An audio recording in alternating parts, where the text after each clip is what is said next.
more than mantra, chants, but programming neurotransmissions.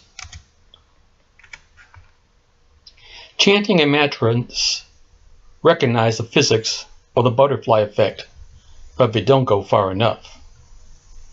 My own experiences with serendipity and synchronicity beg for the notion that our neural activity, affected by our emotions, sends out signals that connect with the traveling waves out in the universe cosmos and find some form of symbiotic resonance that empowers those anomalous and mystical fortuities I have encountered as serendipity and synchronicity.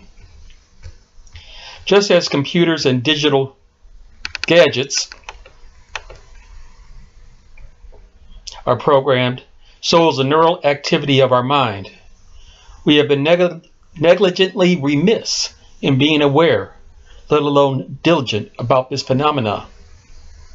Just as the scripture admonishes us that we will be held to account for every thought and word we issue, it is more than a moral prescription for obedience to a third-party superneural entity.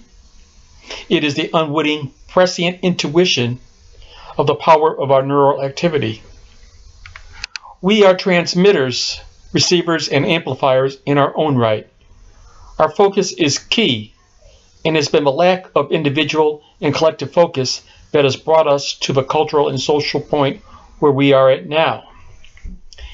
If we saw our minds as the organic program that it is, then we would program commands that are congruent and coherent to its biochemical capabilities and limits, than to the excesses for which we have degraded and perverted our activities. The chants of Om or other mantras are just scratching the surface of where we need to go. Those chants recognize that there are cosmic points of resonance that can be established between ourselves and the natural plus metaphysical environs.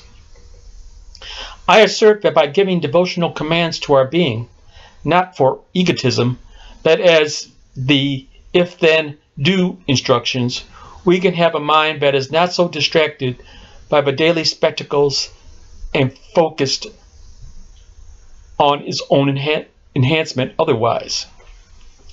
That enhancement would tend to meet the parameters of the neuron brain's operational purpose.